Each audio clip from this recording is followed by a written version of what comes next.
Aaron Henry, Illinois defensive coordinator. Has a good sound to it. But before we get into all of that, Aaron, I know you were in Indianapolis for the NFL Combine, watching your guys do some work. What was it like? What was going through your mind as Sidney Brown and Quan Martner going off at the Combine?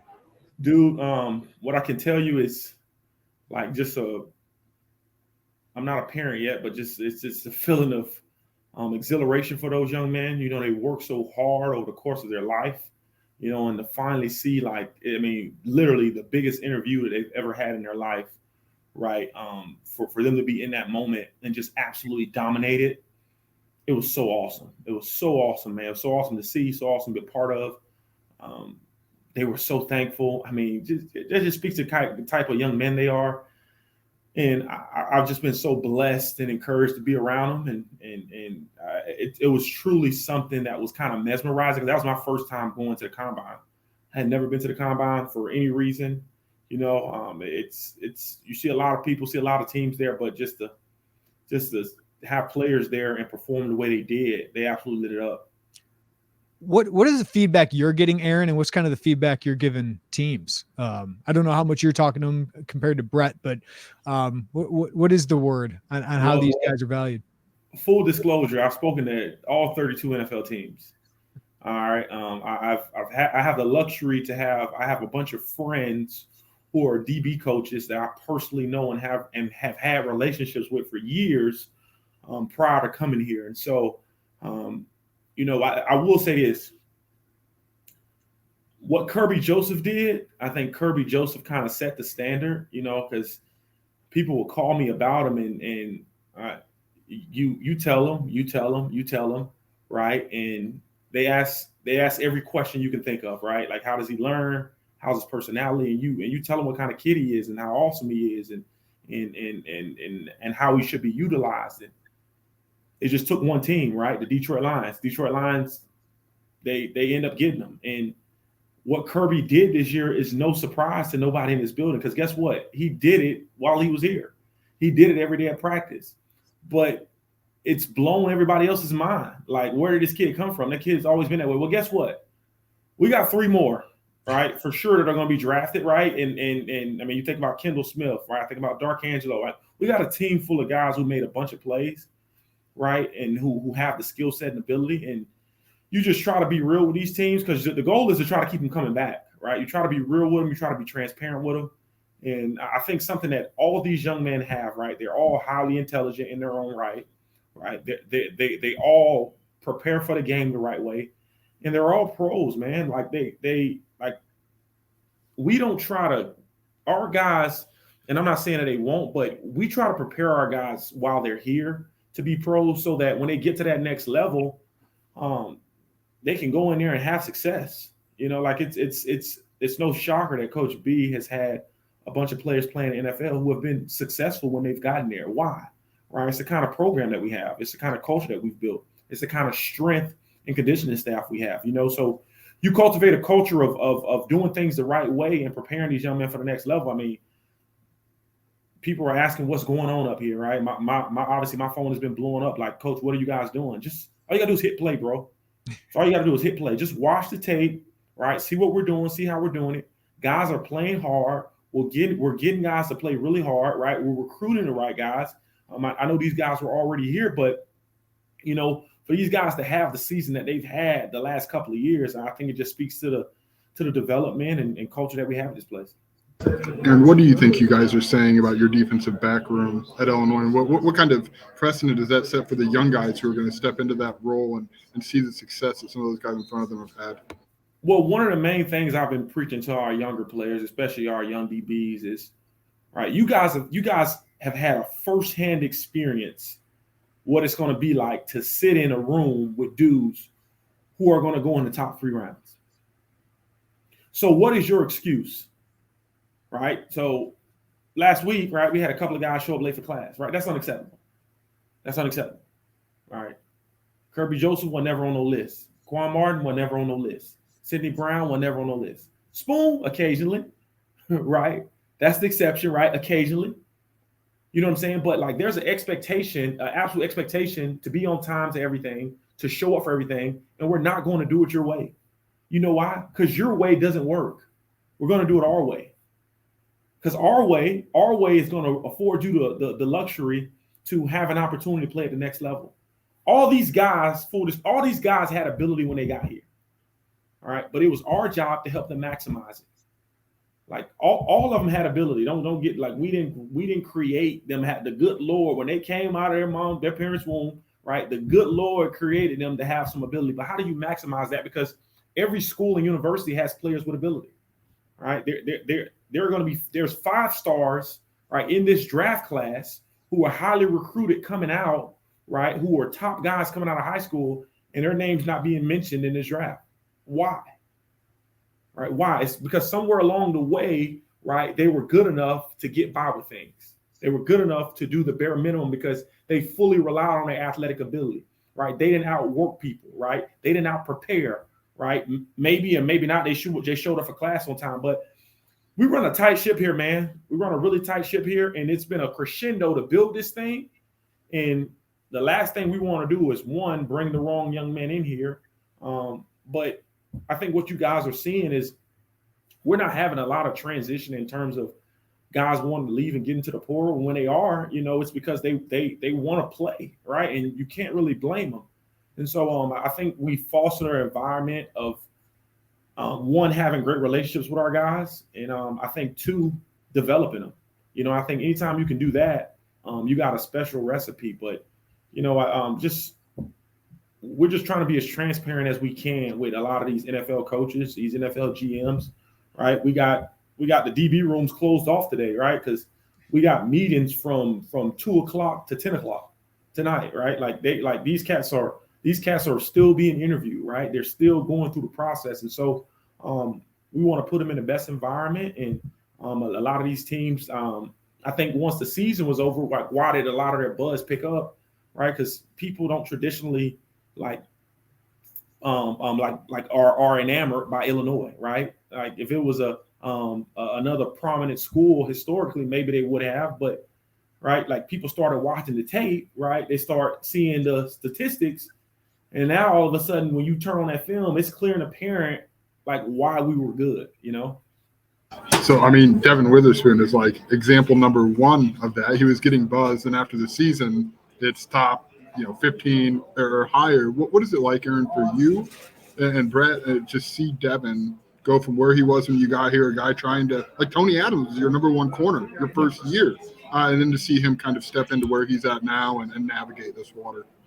And Devin will probably tell you this. All right.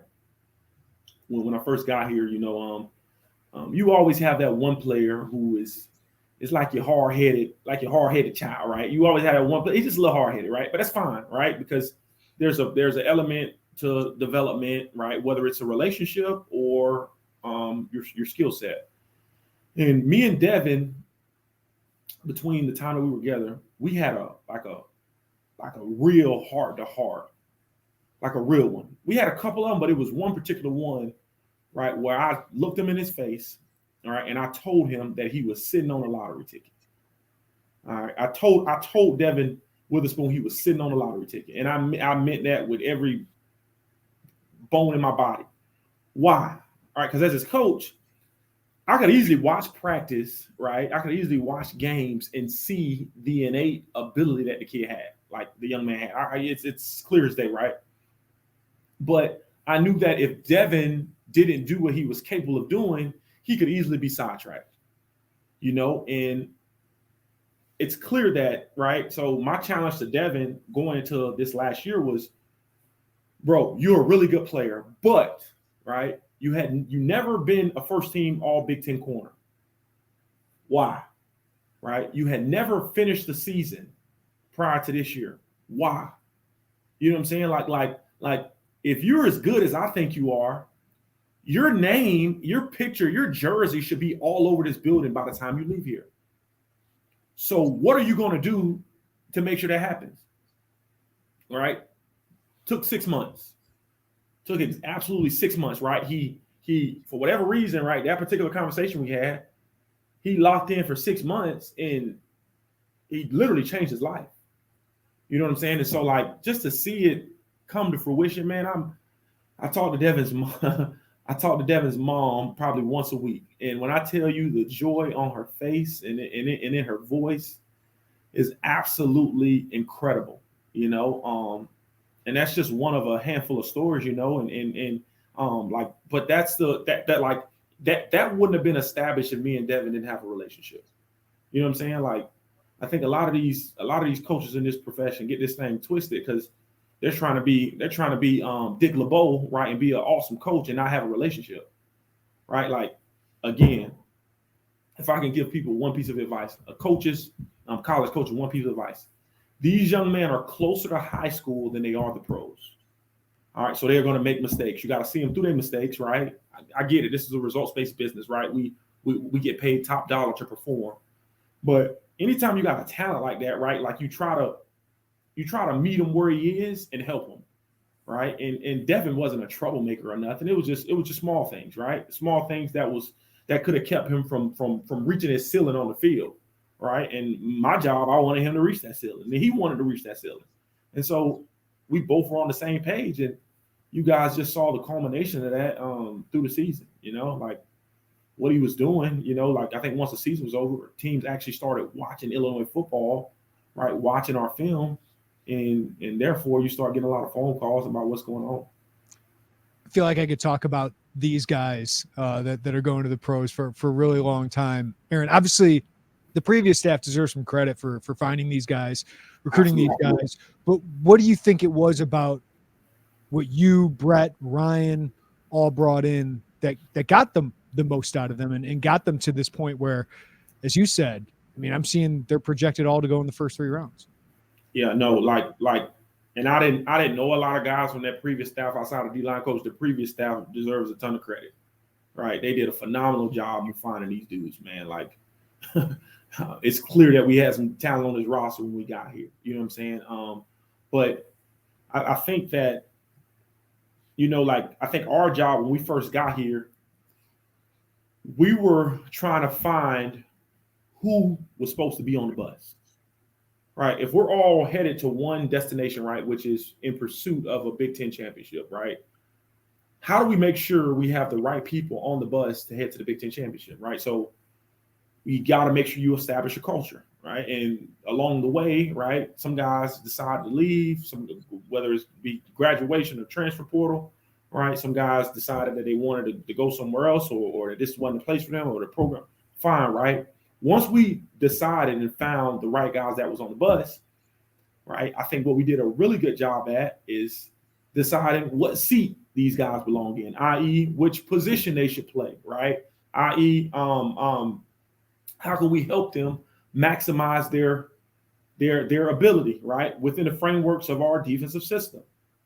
So year one, right, was we thought we were going to be one way, right, and we were for the first 4 games, and then we changed it, right? Little did we know that change was going to help us implement, right, what we're doing now defensively and allow these young men to. So in our secondary, right, like we don't recruit corners and safeties. I know a lot of schools recruit corners and safeties. We don't recruit that here. We recruit DBs. They're called defensive backs for a reason because our corners, the guys on the outside, they're going to play in the slot. Okay, our safeties are going to play in the slot. Right? Our safeties are going to line up at number 1 and play corner. Our corners are going to line up in the middle of the field, right? So if we're teaching DB play, how can I help you be a better defensive back, right? To overall help your draft status, right? At one point in time, Kendall Smith was a corner. All right, we end up moving him to safety, right? At one point in time, Quan Martin was a corner, right? And he still played corner. He also played nickel. He also played safety. So just trying to maximize these dudes' talents and their levels of play so that, 1, it helps us, but 2, that it helps them. And I think once these young men saw that and realized that, they're like, oh, you know, like this is really, really beneficial to my career.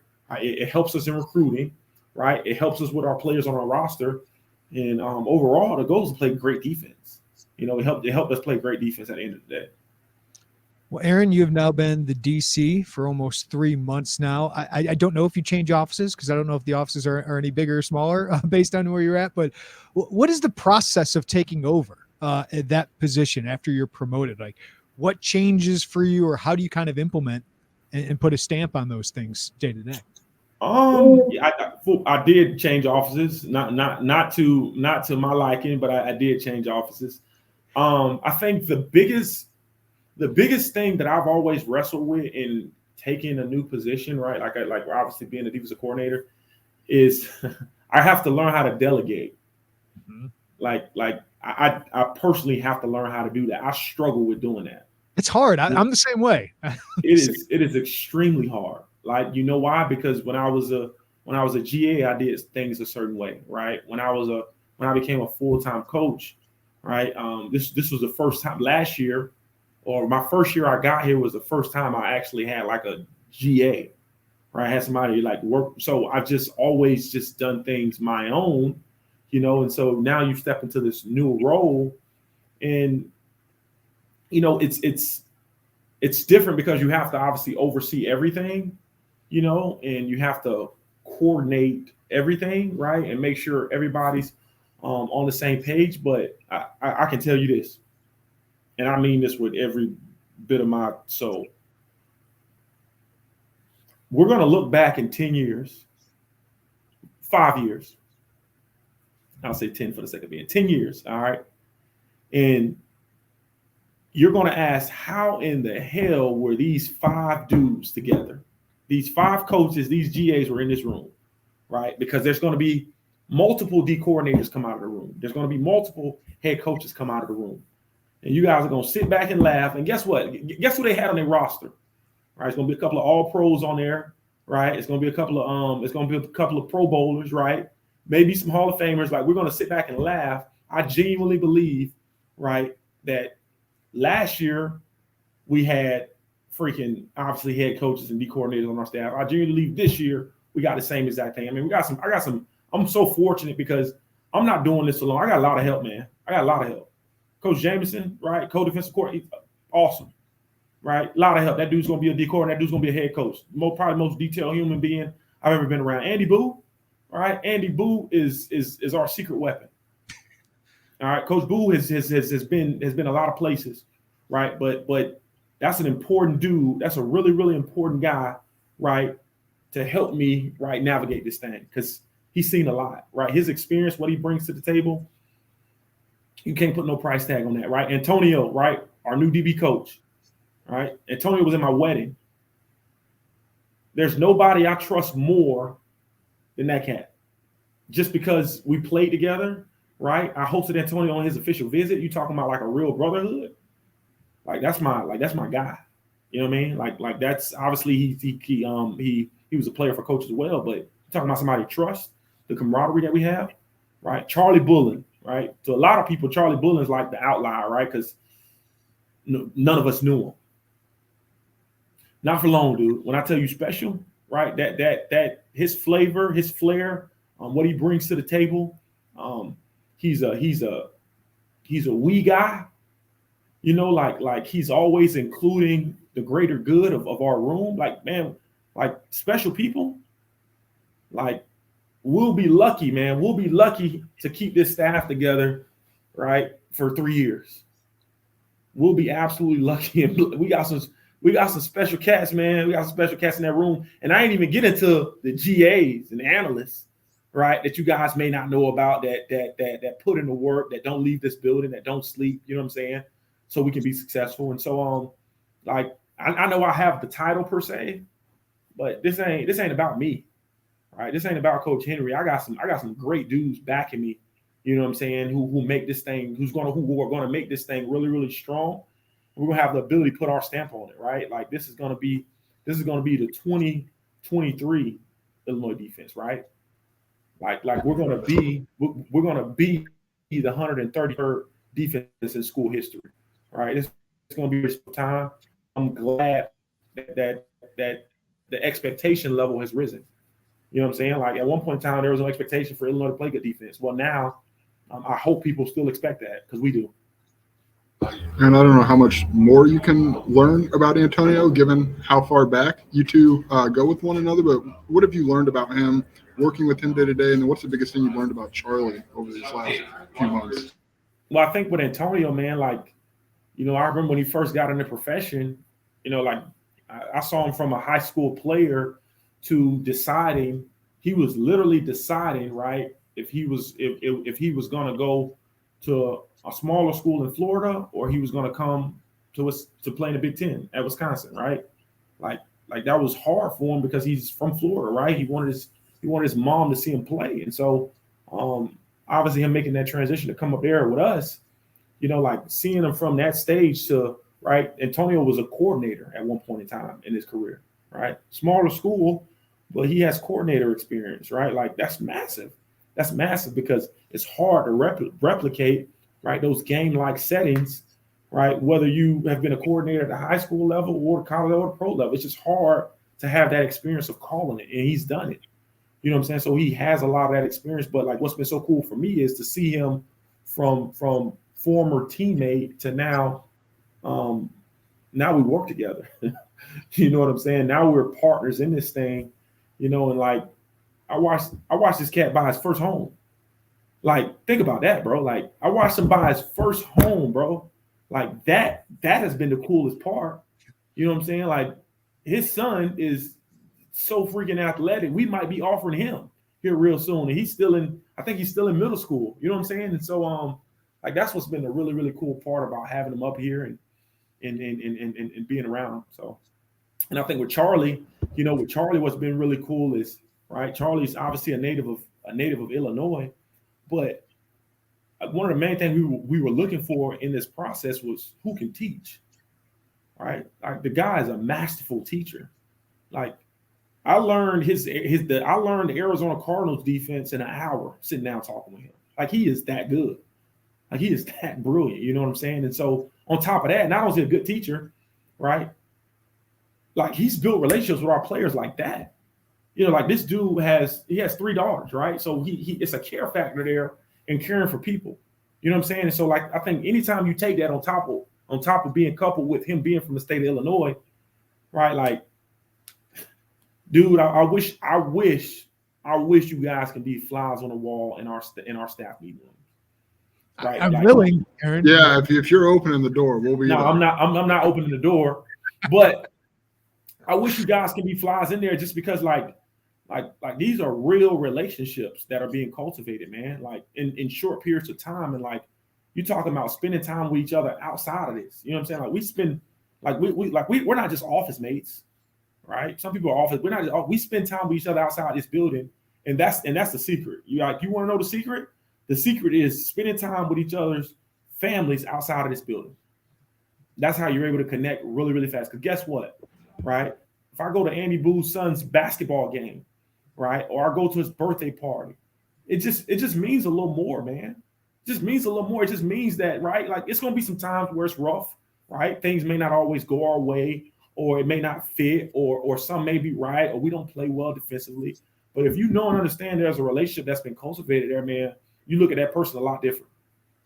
I got to ask, just I don't know if we have asked you yet. How's it going to work with you and Antonio? Is it similar to you and Ryan, where you got a corners coach and a safeties coach? I mean, because you guys both have maybe similar backgrounds. How do you? Yeah, it'll be similar. It'll be similar. You know, I'm obviously Antonio's still trying to learn the whole defense, but it'll be very, very similar. You know, I'll have the safeties and he'll have the corners.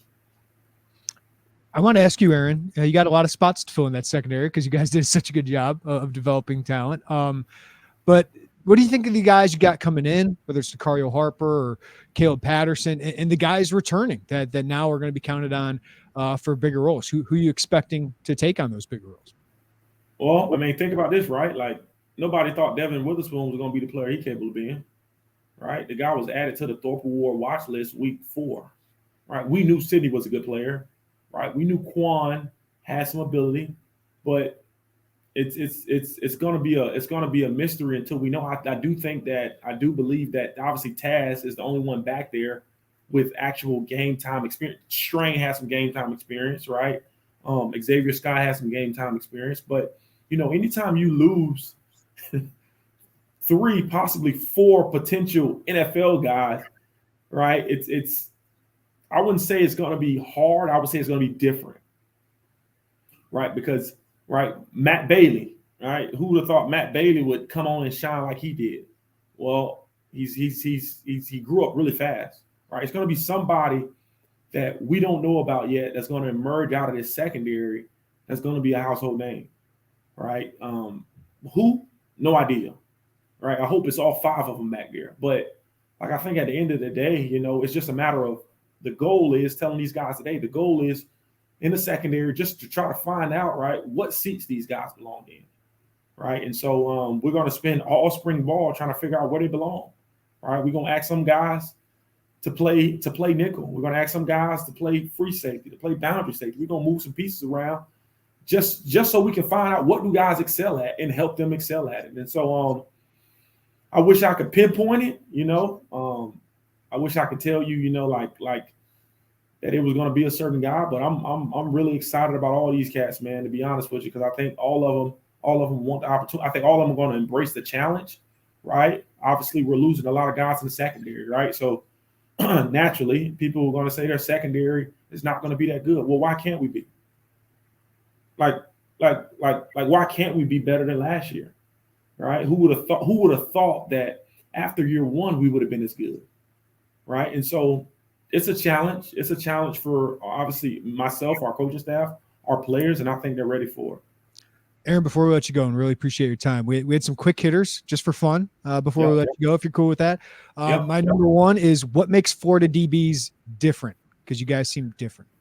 It's the water, man. No, I'm joking.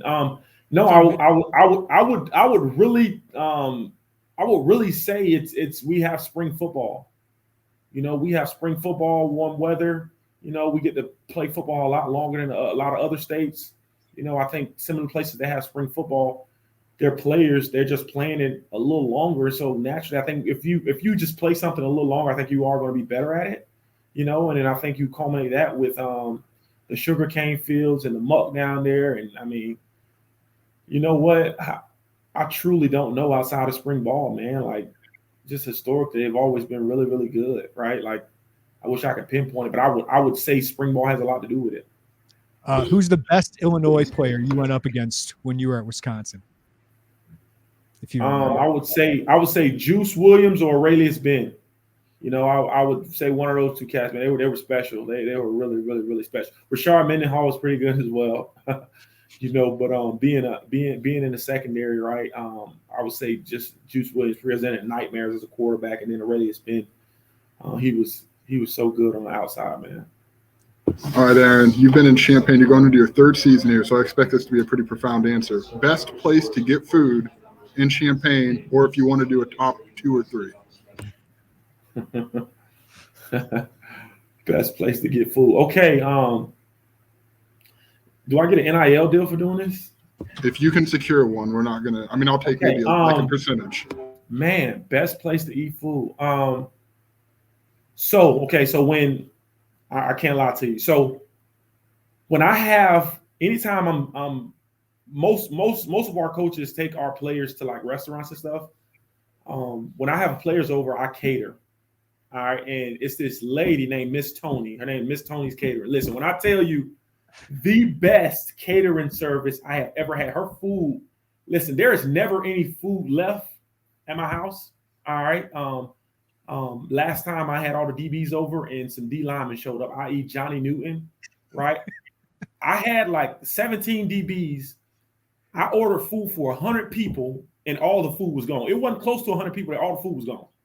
All right, this lady's food is immaculate, Miss Tony. But if I had to go with a restaurant in town, okay, I would say a popular spot, right? I would say, man, that's tough. I would say OHOP. Okay.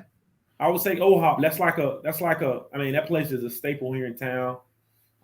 It's really good. I like eating breakfast a lot.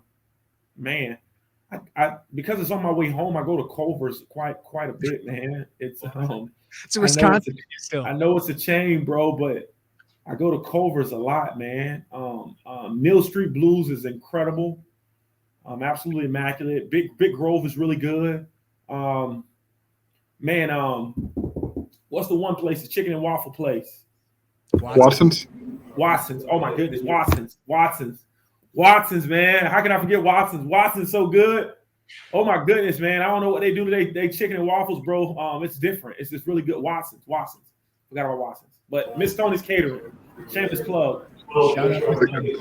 You got you. All right. It doesn't have to be in the DB room or even on the defense. Funniest player on this football team right now. Funniest player on this football team right now. Oh, that's a good one. I would venture to say Joey Okla. I thought it was going to be Keith Randolph.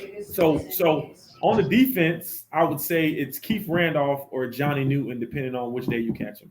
Yeah. All right, Keith Randolph tells these dad jokes before our meeting, right? Last year he told me before our meeting. When I tell you hilarious, the driest jokes ever, but they were so funny. Yeah, I won't disagree with you.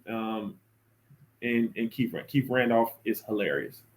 Last one for you, Aaron. If you weren't coaching, you'd be doing what? Oh, easy. So if I wasn't coaching, I would probably be either I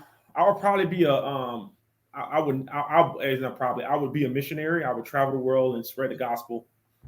That was the original plan. Or I would be a teacher of some sort. I don't know. I really like pouring into young people, or pouring into people in general.